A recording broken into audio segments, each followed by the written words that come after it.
Matt, tell us about the situation for you when this magnitude 8.9 hit. Well, it was absolutely unlike anything I've ever experienced before. I've been living here for 8 years now, and this was quite simply the biggest, longest-lasting earthquake I've ever experienced here. And that's it, because Kyung La, our reporter there, was saying that she thought it was 4 to 5 minutes. Was that your sense as well? Oh, yes, the ground was rolling for an extended period of time. I wasn't exactly sure what to do or where to go. I'd never been prepared for anything like this. My wife and I stood outside and basically held on to the outside of our house. You couldn't even stand up. I mean, literally at the peak of these waves that were washing over the ground, you literally could not stay on your feet. You had to kind of crouch down in a ball or put your back against something so you didn't fall. And that's exactly what we did for the length of the duration of it, which I would say was about probably a minute to 2 minutes. It felt like a lot longer than that, let me tell you. Indeed. And are you saying that you live there, or that you're actually traveling there? I actually live here. I've lived here for the last 8 years, and I live on the west side of the city in a little section of Tokyo called Kichijoji. And yes, there are earthquakes from time to time, but we have never, ever felt anything on the magnitude, the literal magnitude of what we experience today. And that's exactly the story we hear. Now, Matt, as we are talking, we are looking at this extraordinary wave, another tsunami wave, moving toward the Japanese coast. This is the moment Japan's nuclear disaster began. A giant tsunami wave crashes into the Fukushima Daiichi power plant, seriously damaging the building's reactors. On Sunday, radioactive water will be discharged into the sea. Meanwhile, workers are investigating a possible leak from reactor number 3. And while Japan seeks to prevent future disasters, international concern is growing over the handling of the current nuclear crisis.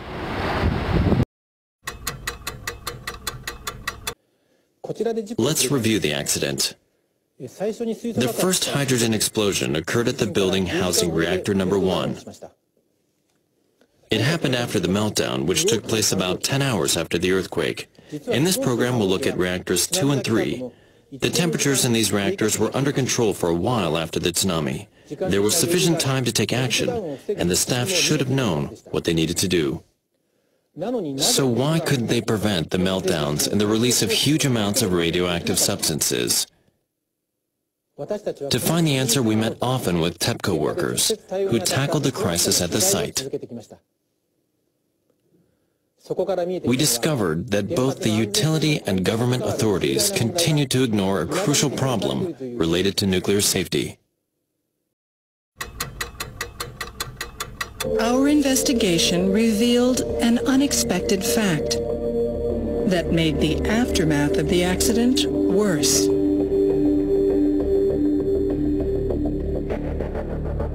It turns out a safety mechanism might have had the tendency to become harder to operate as the crisis worsened. Furthermore, not just the tsunami, but also the earthquake may have had a critical impact, though TEPCO has denied it. Given the scale of the earthquake, it's possible some devices were not sufficiently quake-proof. We cannot deny the possibility that they suffered damage and caused leaks. As you've seen, pipes that were not built to withstand severe quakes might have cracked, leading to the breakdown of key safety equipment. The Diet Investigation Commission has pointed out that the earthquake may have played a role.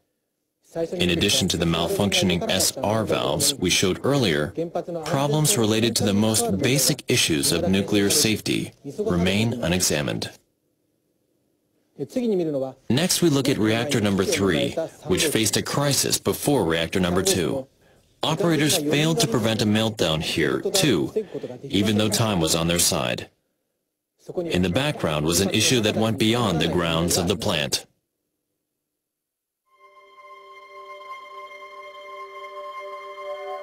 After the accident, reactor number 1, reactor number 3 experienced a core meltdown and hydrogen explosion.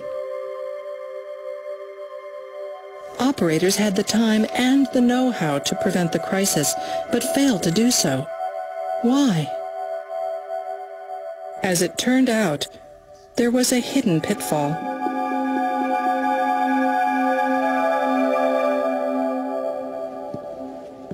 This was reactor number 3's main control room 32 hours before the hydrogen explosion.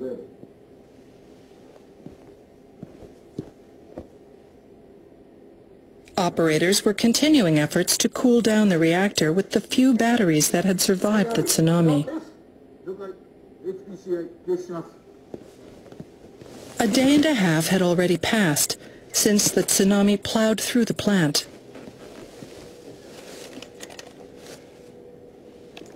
It was just a matter of time before they would run out of batteries.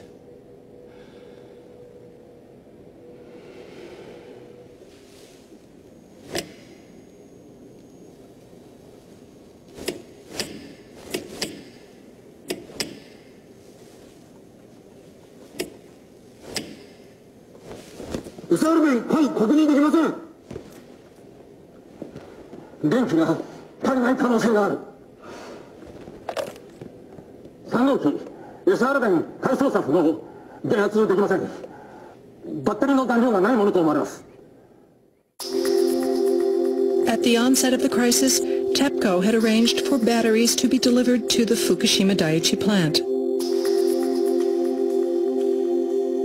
The self-defense forces delivered 2-volt batteries, which are often used at power plants.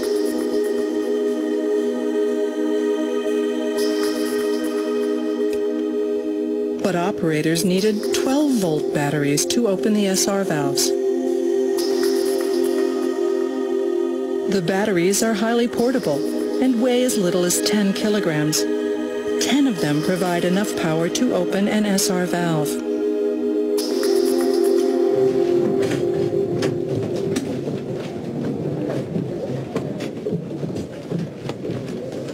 At the quake-proof building, workers were procuring emergency supplies.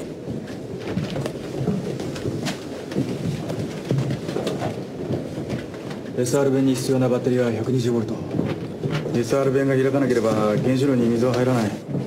炉心損傷が始まる。今あるバッテリーは2ボルトばかり。12ボルトは届いていません。自家用車からバッテリーを集めるしかない。手の空いてる人は自分の車からバッテリーを取り外して集めて。了解。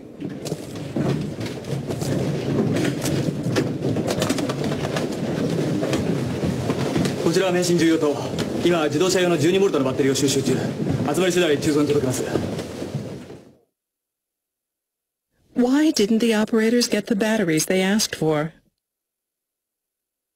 During the early hours of the crisis, TEPCO found it hard to keep up with requests for emergency supplies. A senior official in charge of procurement at the time says his team wasn't able to prioritize the request for 12-volt batteries. The people responding to the crisis needed all kinds of things. We were trying to juggle all of the requests at the same time, trying to get them delivered as quickly as we could. We didn't have time to prioritize. We just tried to grab whatever was on the list regardless of quantity. I believe we're in a situation where screening each request according to priority was very difficult.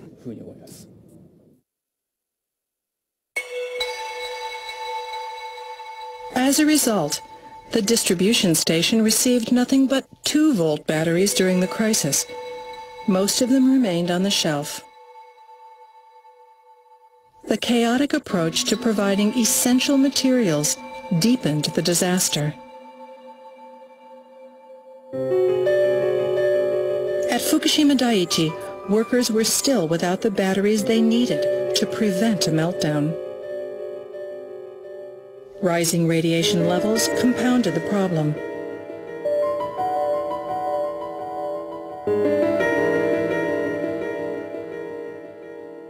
This shows radiation levels near the main gate of the plant. On March 13th, the number rose to 281 microsieverts per hour. At that rate, the annual exposure limit would be reached in just 4 hours.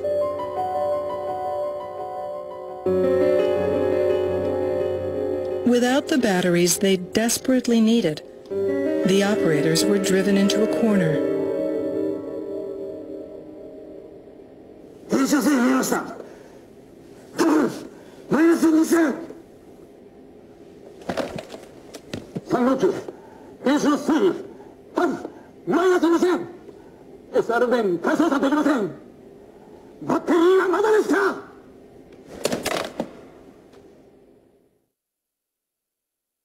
TEPCO had procured 12-volt batteries. But as of the night of March 13th, they remained at a stock base 55 kilometers from the crippled plant. There were more than 1,000 of them. These are photos of supplies at the base. Small pumps and generators were also stranded there.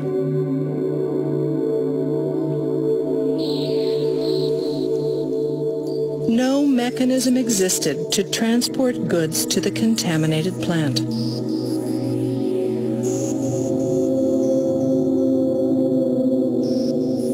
The workers at the plant felt that, without the proper support, preventing a meltdown was impossible.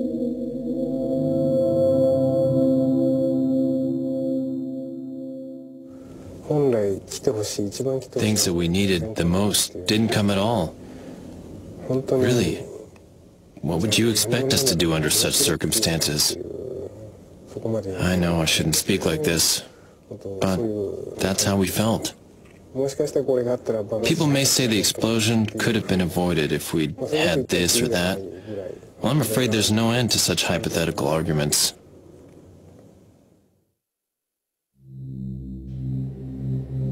Japan lacked a system to deliver necessities to nuclear plants contaminated with radiation.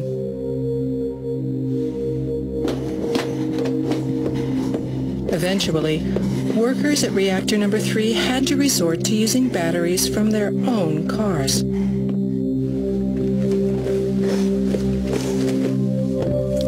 Six hours had already passed since attempts to cool the reactor failed.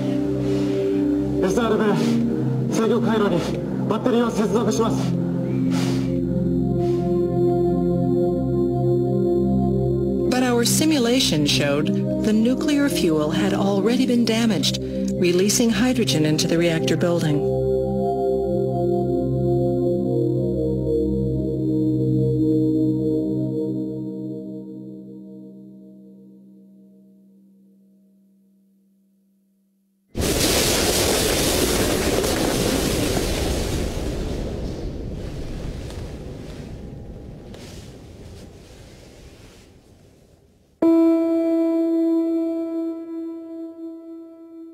During the Fukushima crisis, 3 reactors melted down in succession. The radioactive materials they released have contaminated the soil. More than 160,000 residents are still unable to return home. Again, I believe those operators responding to the crisis on the shop floor. Well, they did their best. Yet, given the consequences presented, I'd say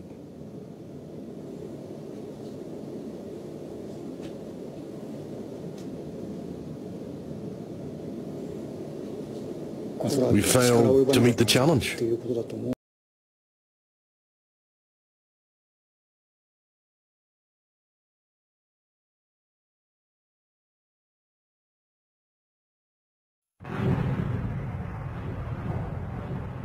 We do not expect harmful levels of radiation to reach the West Coast, Hawaii, Alaska, or U.S. territories in the Pacific. Furthermore, the Centers for Disease Control and Prevention and public health experts do not recommend that people in the United States take precautionary measures. 1,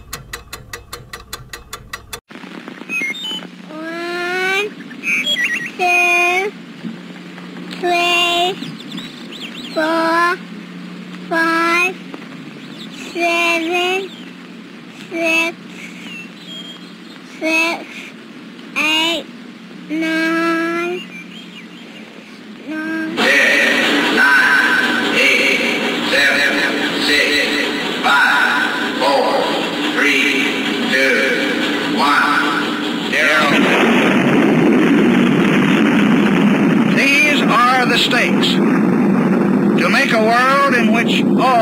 God's children can live, are to go into the dark. Well, you have been exposing the fact that we have been nuclear guinea pigs since 1945. That's right. And I would like to start with the current status of the Fukushima plant 2 years into the accident.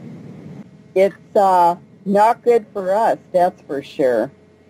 At first, when that happened on March 11th, 2011, it was a disaster that the world has never imagined was even possible. And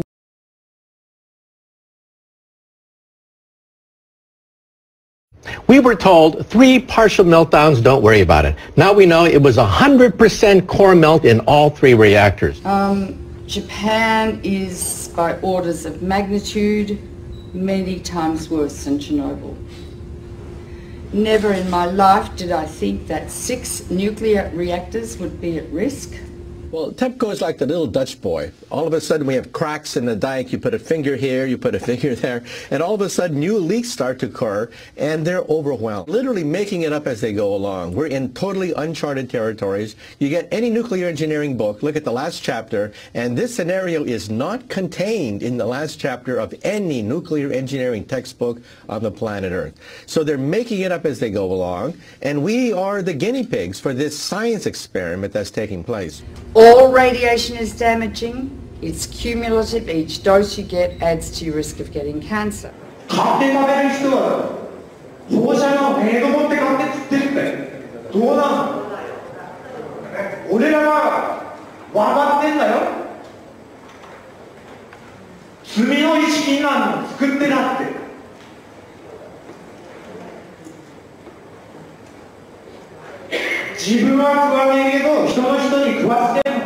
Within days of the Fukushima Daiichi catastrophe beginning, we were getting fallout coming down in rain in the United States.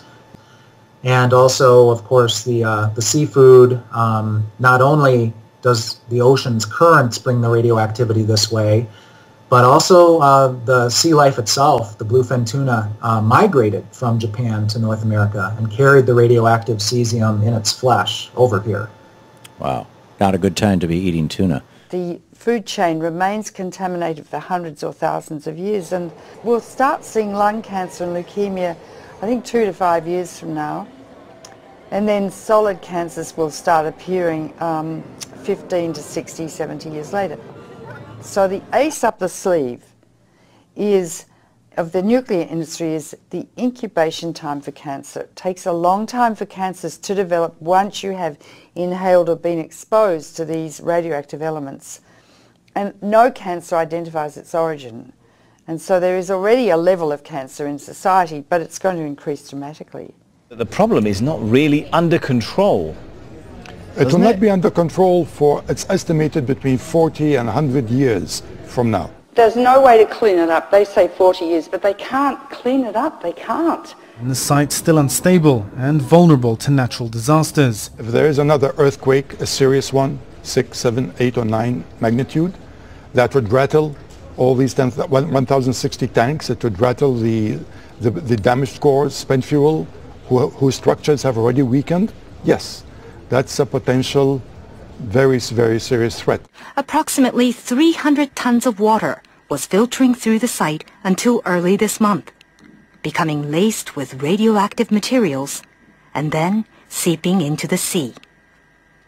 Another factor is the ever-increasing amount of water accumulating inside damaged infrastructure. Once it makes its way into reactor buildings, it mixes with radioactive isotopes. For months, TEPCO workers have been pumping up 400 tons of water every day and storing it in tanks on site. There's 1,060 tanks, stainless steel water tanks, that are holding the water which they keep pumping into the damaged reactors and the spent fuel storage pools. From the air, the scale of the problems at Fukushima become clear. The growing mass of storage tanks now dwarfs the plant itself. More than 1 million tons of highly radioactive water is now stored here. But the tanks have been hastily built They're made of steel plates, bolted together, rather than welded. Last week, workers detected a major leak in one of those tanks. About 300 tons of water escaped, releasing several quadrillion becquerels of radioactive particles. Experts have often pointed out how vulnerable they are to damage. The tanks, though, have been put together very quickly. There's no guarantee they'll last. Their seals are made of rubber, and the joints and bolts are corroding, and they may last not more than 5 years. So the tank farm has grown dramatically, and it's on the hill. Of course, the problem is, because it's on the hill, the water flows down, and if there's an earthquake, all of these pipes are held together with plastic piping, not much different than what you've got on a swimming pool. So the plastic pipe will snap, and that water will just run right down that roadway directly into the ocean. So that radiation has been leaking into the water and polluting the fish continuously for the last 2 years. Plus strontium, plus cesium, plus tritium, and I could go on and on and on. If it gets into the sea, the algae concentrated hundreds of times, then the crustaceans concentrated hundreds of times, then the little fish, then the big fish, then us. Because we stand on the apex of the food chain. You can't taste these radioactive elements, you can't see them, and you can't smell them. They're silent. This graphic shows the gradual contamination of the Pacific Ocean due to leaks of radioactive water from the crippled Fukushima nuclear plant in Japan. The simulation, which was run by a German Marine Research Institute, shows the entire Pacific waters being polluted by radioactive water in just 6 years. The fuel core of Unit 4 at the Fukushima Daiichi nuclear plant. More than 1,500 fuel rods sit in a damaged storage pool 30 meters above ground. Yeah, the amount of radioactivity in the rods themselves is about 14,000 times that of the Hiroshima bomb. We are dealing with diabolical energy. E equals mc squared. It's the energy that blows up nuclear bombs. Einstein said, nuclear power is a hell of a way to boil water. They need to remove those fuel rods from the pool because if there's another earthquake, Building 4 would go down probably, and all those fuel rods would be exposed to the air and they would burn, and they would release 10 times more radiation or cesium than was released at Chernobyl. Huge amounts, and pollute much of Japan and the Northern Hemisphere. So we're in a nuclear crisis at the moment. If there's another earthquake and Building 4 collapses, which contains the cooling pool with fresh fuel, I'm going to evacuate my family from Boston. So they've put a crane on top of that building, which is shaky anyway, and they're going to lift the fuel assemblies out one by one with the crane, and it will be done manually. Normally, those rods are removed by computer control with millimetres to spare. It's a very delicate operation. The fuel rods must be kept submerged and must not touch each other or break. Nuclear experts warn any mishaps could cause an explosion many times worse than that one here in March 2011. Because if several rods touch each other, you could reach criticality and the whole fuel pool could go critical. Or if the rods break as they're being lifted out, large amounts of radiation would escape from the rods and the area would have to be evacuated, meaning that if the area is evacuated, the continuous operation of cooling 5 spent fuel pools and 3 melted cores would stop. Need I go on?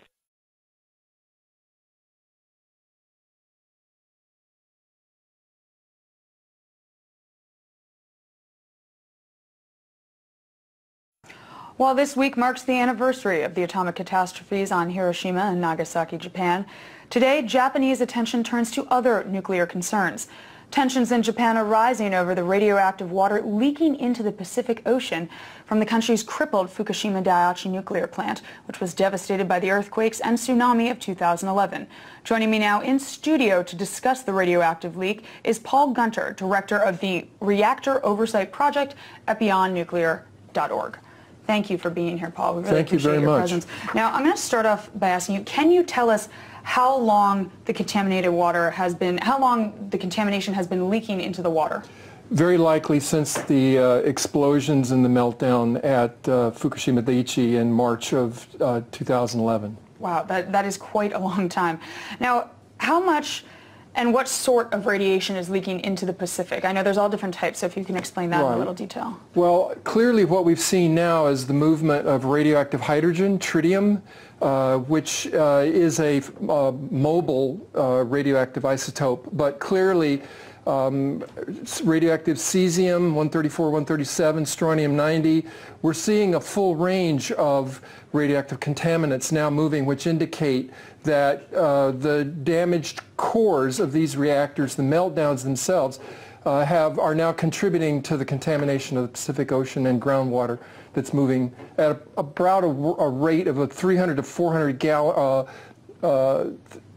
metric tons per day. So, but these numbers are really only approximations and will vary, but clearly a lot of radioactivity is moving through groundwater into the ocean. Now, why is the plant continuing to leak? You'd think they would have, or maybe they already have, taken steps to contaminate some of this leakage. Well, they have, TEPCO, Tokyo Electric Power Company, put up a temporary wall between the reactor wreckage and the ocean, but this has really acted nothing more than just like a dam, so that the water is building up behind the dam, and now it's breached the dam, it's spilling over, and the radioactive contamination is moving into the Pacific. But right now we're seeing the Japanese government is in chaos. The fact that the revelation of this extensive contamination is coming now more than 2 years after the accident occurred indicates that it's completely out of control. And the command and control is in chaos in Japan right now. And really the big question is, why aren't they calling international aid to address the radioactive contamination of the Pacific Ocean? Why do you suspect they aren't calling international aid?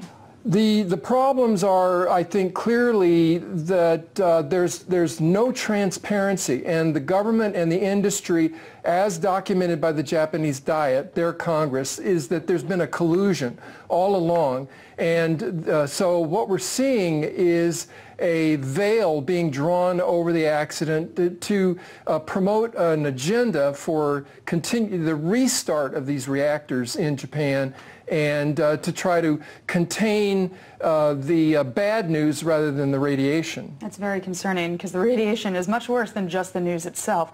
Now, what can be done beyond these dams that you mentioned before in terms of contaminating the leakage? Well, in order to contain the leaks, we have to isolate the radioactive waste. But indications are right now that the reactor structures themselves have been breached. It's very likely that some of the radioactive material, the melted cores, have moved into the earth, and so it's beyond containment right now. I think that's the tragedy that we see unfolding as Fukushima's radioactive water crisis is only beginning. That's very concerning. How far has this radiation spread, and how fast is it going while it spreads? Again, some of the radioactive isotopes are more mobile than others. The radioactive tritium, the hydrogen, it moves anywhere water goes because it is radioactive hydrogen and makes up a component of water. So the spread of the contamination is only going to be as effectively monitored as the technology is out there. And frankly, we don't know the full extent. Nobody really knows the full extent of the contamination at this point as it moves through not only groundwater but also through the atmosphere and into ocean currents. So we're in a very grave situation right now, as the Japanese government has declared this is a new radiation emergency coming out of a worsening situation at Fukushima Daiichi. Now, what does this mean for the people of Japan and around the world? I think that certainly the concern right now is that the people of Japan want more transparency into what their government is or is not doing about this uncontrolled radioactive catastrophe. The meetings that are going on right now between industry and government are behind closed doors. So the Japanese people are asking for more transparency to get a better understanding of just how out of control this whole situation is. And that's going to be true for New Zealand, for Taiwan, for Korea, for China, for all the immediate Pacific nations, but ultimately it raises concerns for radioactive contamination in the ocean currents in the Pacific. Fears are rising in the U.S. that the popular bluefin tuna caught off the west coast contains radiation. Eastern Japan is to blame, but some claim these radioactive findings may only be the tip of the iceberg. RT's Medina Kochneva reports. This summer, Californian fishermen are ready to inspect their catch closer than ever before. The word radiation creates fear in people. The reason for such concern lies in the latest discovery by scientists that bluefin tuna caught off the Californian coast contain radioactive isotopes brought over from the waters of Japan. The news that migratory fish may now be bringing that radioactivity across the Pacific has sparked a media frenzy in the U.S. This is the first time such a large migrating fish has been shown to carry radioactivity so far. This next item made a lot of U.S. consumers sit up and take notice. They've actually found low levels of radiation in seafood off the coast of California. That raises a lot of alarm bells. But there are fears that radiation in bluefin tuna is only the first sign of much worse disaster to come for the West Coast. Radiation is coming across the Pacific in the ocean currents, contaminating all of the sea life. It's been completely hidden. It's a covert. Radiation experts believe the real scale of the nuclear disaster will not be known for many decades, as the radiation released during the meltdown is accumulating in the global environment. Later this summer, scientists will repeat their study on migratory fish, but this time on a far greater scale than before and taking in a number of different species. Experts say this will provide a real test of just how much radiation has been flowing across from Japanese waters to American shores. Medina Kochneva, RT, reporting from Los Angeles, California.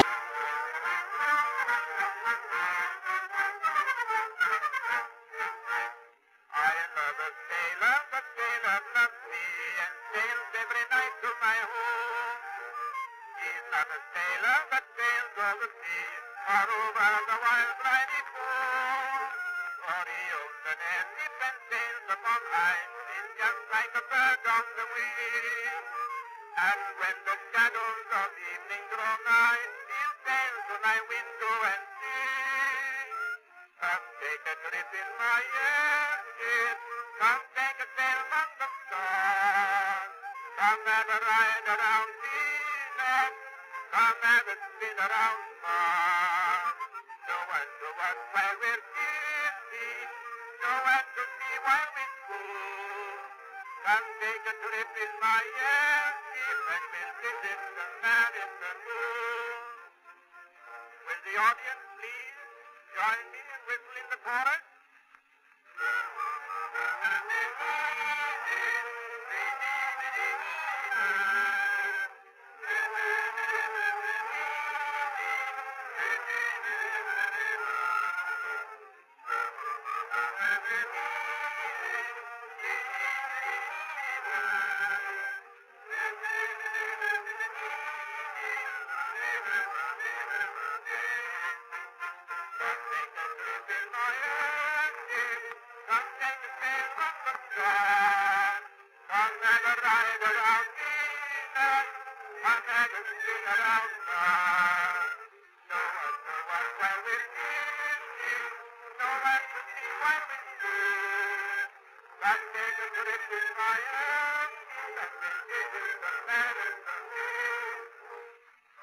The news. The Japanese aren't the only ones who are continuing to suffer from the fallout of the Fukushima nuclear disaster. And now it appears that radiation released from the failed Fukushima reactors back in March of 2011, more than 2 years ago, have affected children born in Hawaii and along the entire west coast of the United States.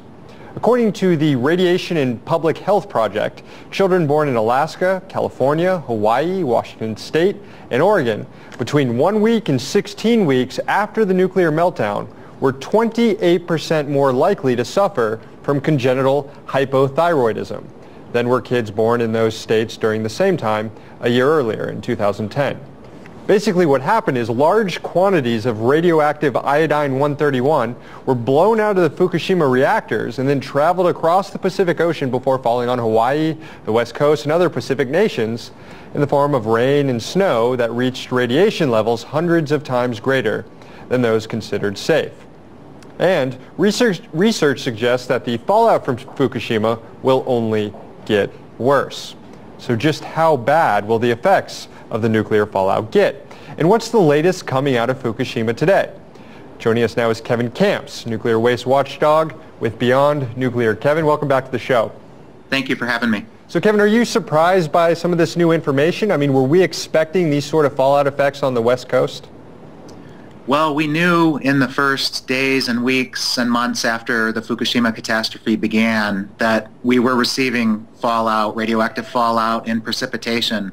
I remember one day in April of 2011 when it was reported by the U.S. federal government that Boise, Idaho had had rainfall that measured 242 times the Safe Drinking Water Act limits for radioactive iodine-131.